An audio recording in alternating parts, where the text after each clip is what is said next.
Melanjutkan dari episode sebelumnya, mendengar ada suara di luar, Frank mencoba untuk membuka pintu dan menemukan Hussein di sana.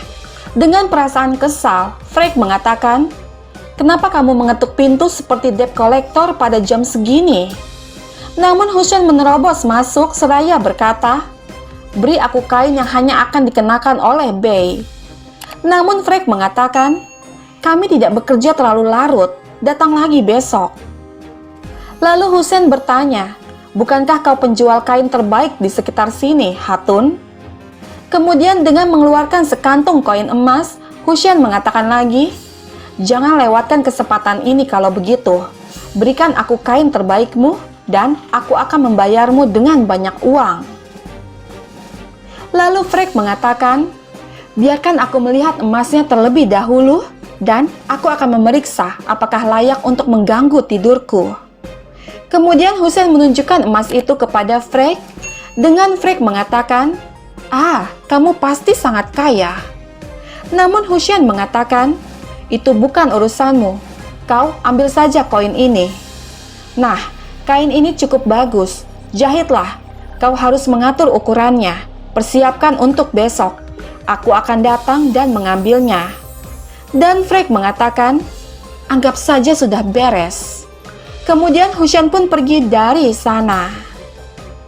Tidak lama seorang pria datang memberikan beberapa lembar kertas, yang ternyata satu di antaranya berisi sebuah pesan. "Kami menemukan jejak mata-mata Ophelia dan Osman." Setelah membaca pesan itu, Frank mengatakan, "Dan aku menemukan emas." Di sisi lain, saat Aktemur tengah berada di kandang kuda bersama Kurmal Abdal, tidak lama seekor kuda datang berlari. Kemudian Kurmal Abdal mencoba untuk memeriksa kuda itu seraya berkata, "Kamu datang dari jalan yang kasar, perjalanan jauh. Kamu datang melintasi lautan. Kamu lelah, tapi bukan karena jalan. Kamu jatuh. Kamu menjatuhkan bebanmu. Kamu masih memiliki beberapa beban." Kemudian Kurmal Abdal menemukan secari kertas pada pelana kuda itu. Lalu Aktemur bertanya, "Apa itu, Kurmal Abdal?" Mencoba untuk memeriksanya lagi, Kurmal Abdal mengatakan, Kau adalah kudanya Konur Alp. Ya Allah, bantu kami. Pergi dan beritahu Beim, cepat." Kemudian mereka pun pergi dari sana. Sementara itu, terlihat Osman yang tengah bersama Oktembe seraya berkata, "Semua pria pemberani itu tidak jatuh sia-sia. Mereka semua mati untuk tujuan besar. Tetapi aku memberitahumu ketika aku memberimu wilayah Karagaj, bahwa itu adalah tetangga Makri dan menjadi gerbang penaklukan. Kamu sangat menderita, Oktembe, tapi itu tidak sia-sia. Jalan itu sulit dan kami membutuhkan Bey yang tangguh. Kamu menderita, tetapi bertindak dengan sabar. Terima kasih." Lalu Oktembe mengatakan, "Siapapun yang menembakkan panah dengan tergesa-gesa akan kalah dalam perburuan besar, Beim. Baiklah, aku telah berjuang di perbatasan ini selama bertahun-tahun. Aku kehilangan banyak pria pemberani, tetapi aku belum bisa menjadi martir. Jalan ini mengajari kami untuk bersabar, Beim." Kemudian dengan menunjukkan sebuah peta, Osman mengatakan, "Jalan ini mengarah ke Marmaracik. Itu juga akan sulit, tapi kita akan bersabar." Dengan tersenyum, Oktembe mengatakan, "Kita tidak pernah berurusan dengan yang mudah." Tidak lama Aktemur dan Kurmal Abdal datang memasuki ruangan. Kemudian Oktembe pun pergi meninggalkan mereka. Lalu Osman bertanya, "Katakan padaku, ada apa?" Dan Aktemur menjawab, "Konur dan Ophelia disergap saat datang ke Yenisehir. Mereka mencari bantuan." Kurmal Abdal juga mengatakan, "Mereka berlindung di tambang besi dekat Sarika." Melihat catatan itu, Osman mengatakan, "Aktemur, lindungi Yenisehir. Aku akan pergi ke sana bersama Alpenku."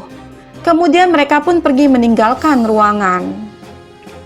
Di samping itu, tepatnya di ruangan para Hatun, di sana Bengge Hatun mengatakan, "Aise Hatun tampak cukup sehat.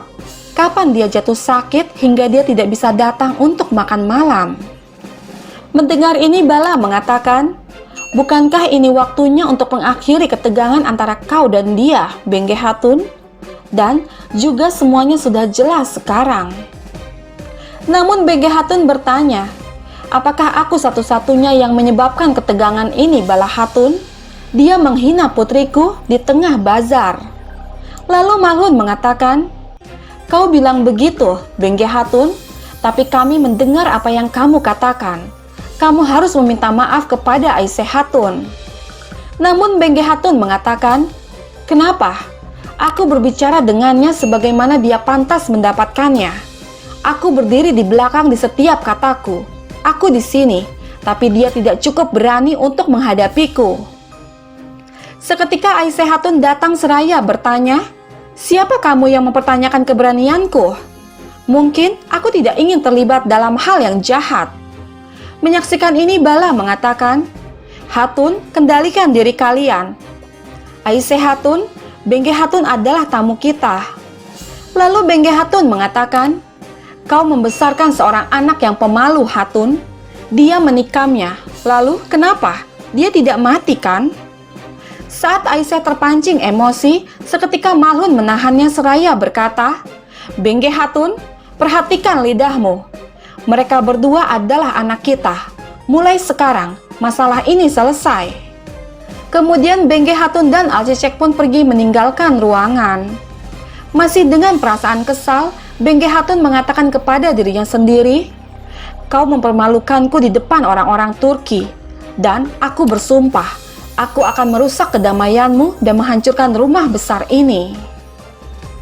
Sementara itu, di goa tempat persembunyian Connor dan Ophelia, tidak lama Olof dan para anak buahnya datang, seraya berkata, "Aku di sini untuk menumpahkan isi perutmu, tikus Osman."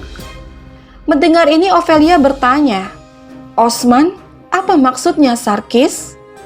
Dan Olof mengatakan, "Tidakkah dia memberitahumu nama aslinya? Dia akan membawamu ke Osman Bey, benar kan? Mata-mata setia Osman."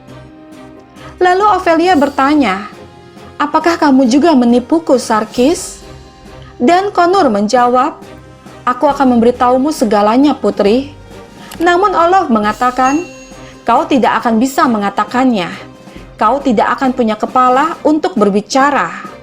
Kemudian pertarungan pun terjadi di sana. Meskipun hanya seorang diri, Connor berusaha untuk melawan. Namun sayangnya, dia berhasil dilumpuhkan. Mereka terus-menerus memukuli Connor. Menyaksikan ini Ophelia mengatakan, "Hentikan, bukankah aku yang kau inginkan? Bawa aku." Lalu Olof mengatakan, "Kami sudah memilikimu, putri.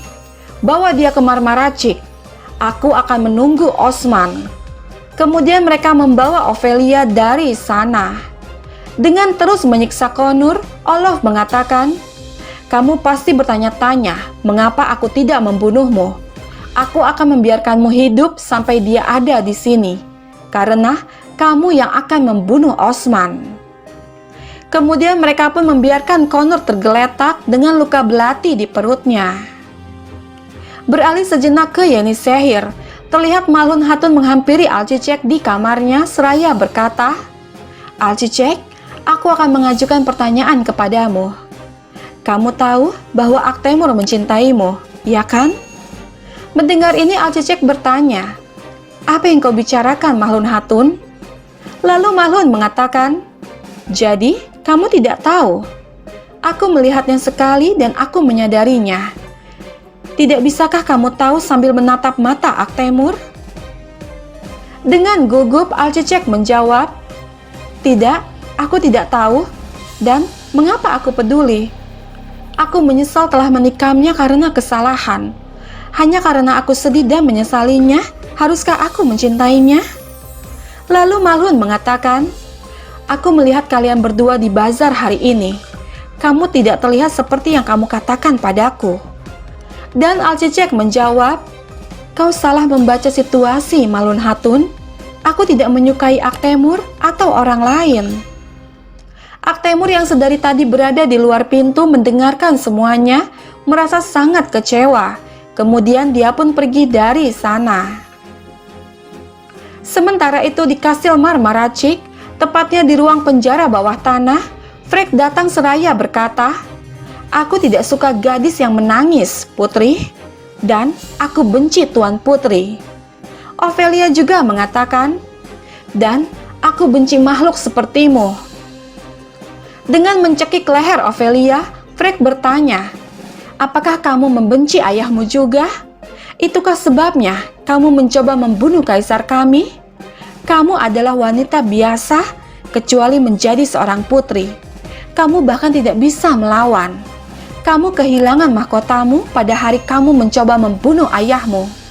Kamu akan mati sebagai pengkhianat sebelum kamu dapat membuktikan bahwa kamu tidak bersalah. Maafkan aku."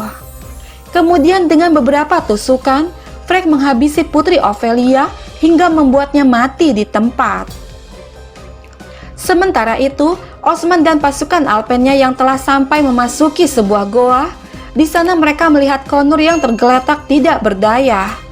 Kemudian Osman meminta Conor untuk bertahan dan memerintahkan Alpennya untuk memeriksa sekitar. Sayangnya, seketika ledakan terjadi di dalam goa. Sahabat, bergabunglah terus bersama kami untuk mengetahui kisah selanjutnya.